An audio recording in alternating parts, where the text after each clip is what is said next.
So we've got ourselves a new upgrade, the 81 plus combo upgrade. Now this is one of them ones where you can either get something decent or not. Like they're so hit and miss. I've not really seen too many high-end fodder from this, and obviously the player picks, I would say, were actually a big win, I'd say, in terms of what you got back. So this is going to be a big factor to it. So you got earned a pack containing 2 rare gold players, 1 guaranteed 81, 1 guaranteed 77 and above. You only have to give up 10 players. 5 of them do need to be rare though. So in terms of what you can get back, if you need coins in FC25, lootbar.gg has you covered.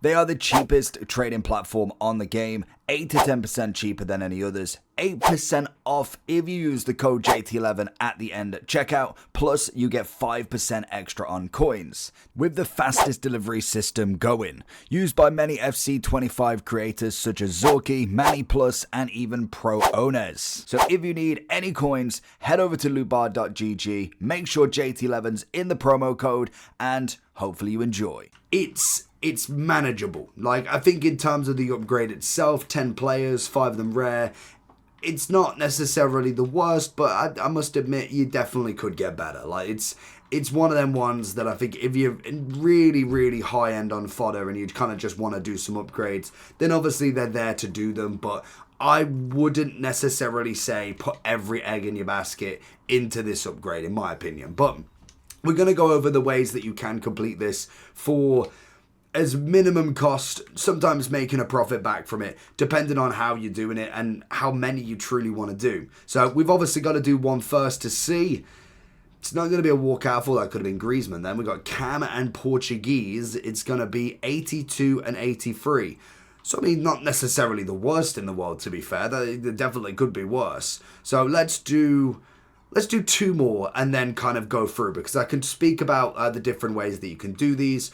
Obviously, if you are doing it with the league upgrades, then obviously you want to utilize non-league upgrade players. So obviously for that, I like to do the premium one. I'm not necessarily a big fan of doing the non-so-premium one. So what you want to kind of be doing here is grinding out as many of the players that you kind of won't use from your other SBCs. So basically the ones you want to keep are going to be Prem, La Liga, Liga and Eredivisie, and Bundesliga Serie A. So pretty much any major league, and then obviously Lib and Sud, I suppose, if you throw them in. So you want to be throwing in any kind of non-major league, MLS, Championship, Portuguese, Belgium, Greece, any of the female leagues. They obviously don't count towards anything. So that's always going to be a nice factor to it when it comes to having the fodder readily available, to be honest. And as you can see, I don't have that many untradeable commons. It is predominantly tradable at the moment. So they're going to be the ones that kind of work in your favor.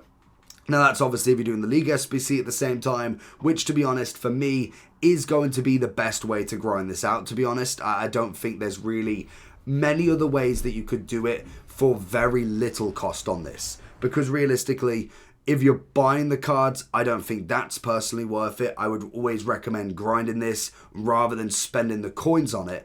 And then if you're opening just generic packs for this, again, you're going to lose out pretty quickly on a lot of fodder. So I would suggest trying to utilize any of your objectives, any of your SBCs that you've got from the challenges. So obviously making sure you've got all your challenges done first.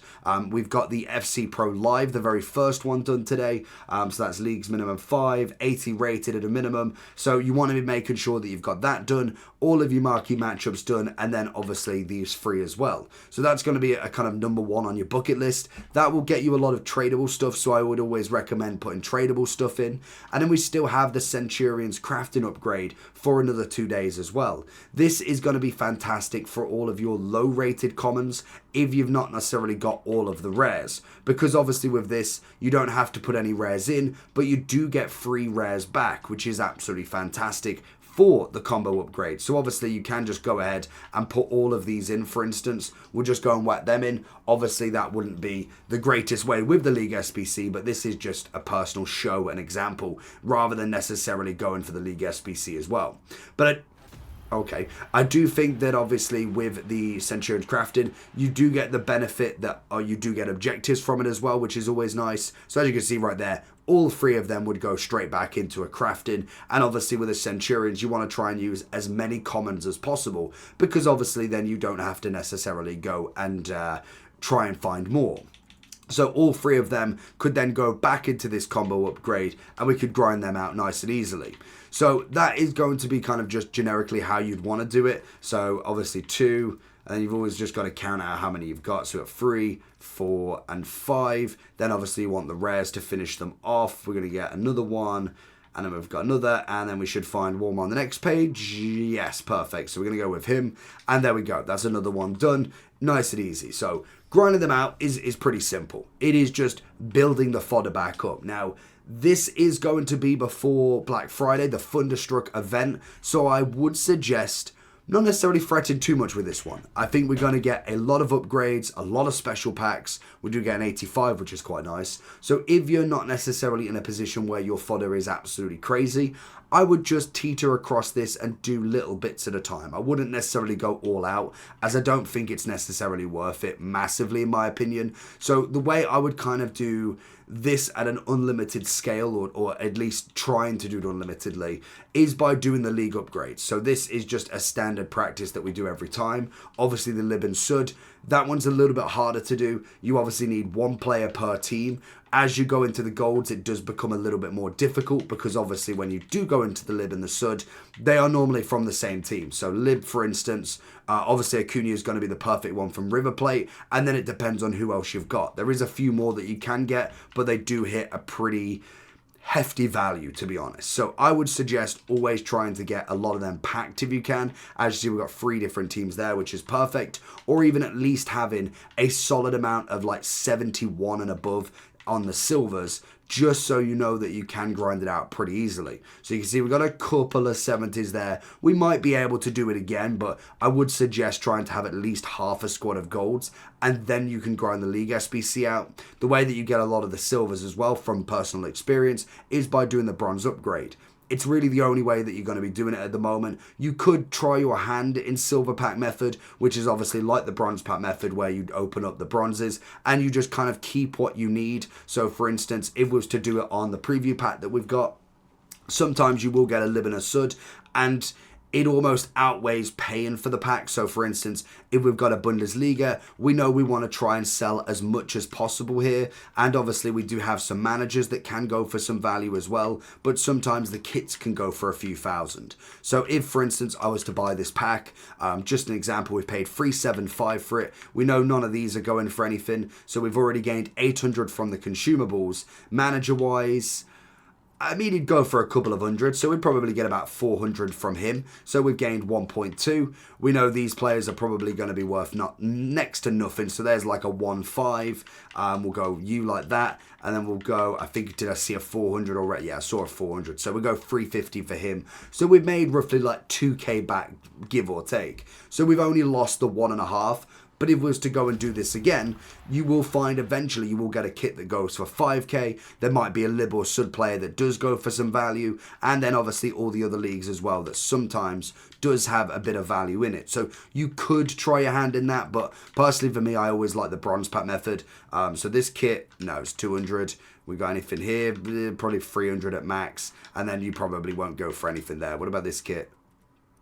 You could get about a 700 off that. So that pack probably could make about even, give or take, with everything selling at a decent price. But I always personally prefer the bronze pack method, just for what you can get back in general. Lib and Sud sometimes sell because they're the lower ones. And if you're doing the premium, you don't ever really need them. So if you can sell them at a guaranteed 200 all the time, that is always going to be perfect. As we see with the manager, especially with the Americans, because obviously there's a few that go in there. That's going to be, again, great to sell. And you do get the 340 from the budget, meaning I can then go ahead and put the bronzes into the bronze upgrade, and I don't have to risk the silvers there. So if you kind of catch my drift with that one. And we've already seen some silver players sell there, so that's always perfect. We'd then take the Lib and Suds into the obvious premium mix upgrade. Then you'd obviously take all of them for instance, before I can show you. So you'd basically sell these 2 packs because they're tradable. You'd then keep these 2 packs. You'd then keep, obviously, the Prime Gold players. That would then go into commons into the Centurion crafting, and then 81 combo for the upgrade. If you're finding that you've not necessarily got a great amount of rares, that is going to be why the Centurion crafting is perfect. But if you do find you've got a good amount of rares, don't put them all in one. Make sure that you've got commons, even if you have to buy a couple. If, say, you've got 15 rares but only 12 commons, just go and buy the extra commons rather than necessarily putting an over amount of rares in this, because they will stack up pretty quickly. So that is kind of the way I personally would do it. Bronze packs into Premium League upgrades, obviously the bronze upgrade as well, Centurion crafting if you really want, then obviously into the combo, and then obviously you can put them into whatever you want. You can take the combo back into the premium upgrade, you can take it back into the combo,